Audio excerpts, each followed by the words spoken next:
وہی کوئی نئی بات نہیں ہے نماز پڑھنے پر سیو کا اعتراض کرنا، گھبرانے کی بات نہیں ہے، نماز تو آپ نہیں چھوڑو گے، اس سے بڑی ذلیل حرکت کیا ہوگی؟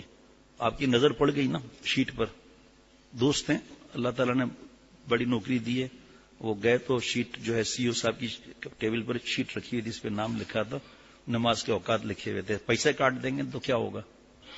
ایسے ہوتا ہی رہتا ہے، کوئی نئی بات نہیں ہے یہ۔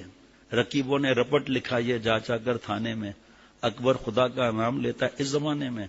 امریکہ سے پڑھ کے آئیے محترمہ، ہمارے دوست نے انٹرویو لیا ہے اور میڈیا پر جاری کر دیا اس نے کہ میری بے عزتی کی ہے، میرے رائٹس کو اس نے بلڈوز کیا ہے، میری بے عزتی کی ہے اور یہ کیا۔ اب وہ پورا ہلچل مچ گئی، یہ آدمی تو ایسا ہے ہی نہیں، وہ مچھر کو مارتے ہوئے ڈرتا ہے بھائی صاحب، یہ کہاں سے آ گیا یہ؟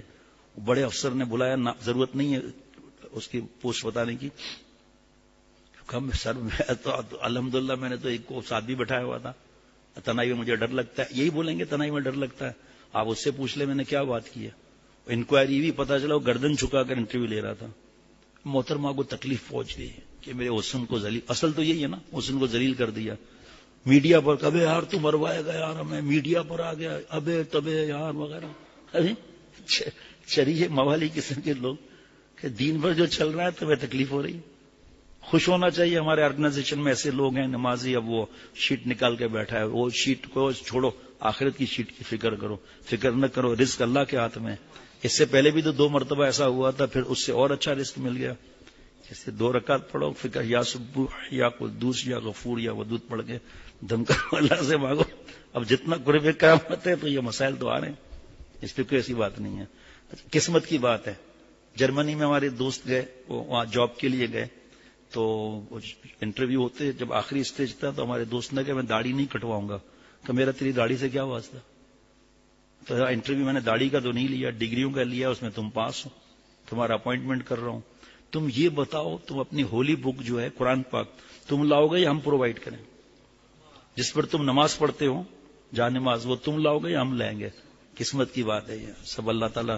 ہم انگریز سے بھی زیادہ ہوشیار ہو گئے، شاہ سے زیادہ شاہ کے وفادار ہو گئے۔ مرنے کا سوچنا چاہیے ان لوگوں کو بھی، بڑی پوسٹیں دی کس نے، عقل کس نے دی ہے، پاس کس نے کیا ہے؟ فرعونیت کی وجہ سے کتنے لوگ تباہ ہو گئے، اور پھر آج جب لگتی ہے تو پھر ان کی ڈگریاں سب ٹھڈے لائن چلی جاتی ہیں۔ نماز کے معاملے میں خود نہیں پڑھتے، جو پڑھ رہا ہے اس پر اعتراض کیا، تو تنخواہ کاٹ لے، اس میں کیا کر لے گا تو زیادہ؟ پھر اللہ تعالیٰ رحم فرمائے اپنے کرم سے۔ 1 گھنٹہ زیادہ تر ملتا ہے نماز کا ظہر میں، 1 گھنٹہ، اس میں بھی تکلیف ہے۔ ہمارے دفتر میں ایک صاحب تھے، 1.5 پونے 2 گھنٹے کے بعد آتے تھے، تلاوت نفلیں۔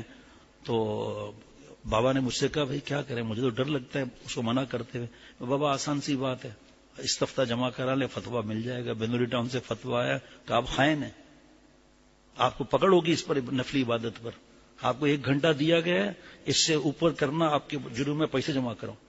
خیر وہ پیسے تو پھر بابا نے کہا ٹھیک ہے۔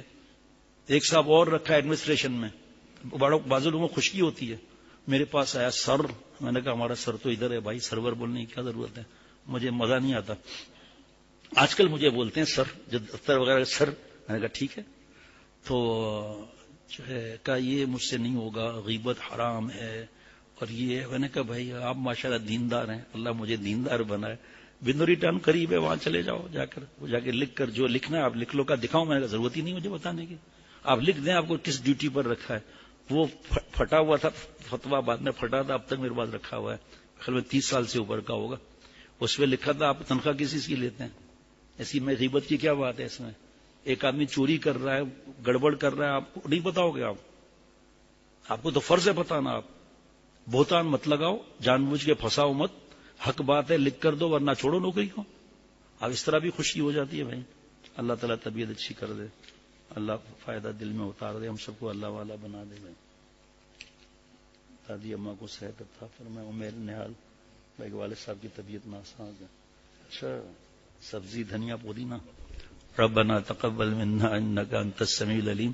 السلام علیکم ورحمۃ اللہ وبرکاتہ۔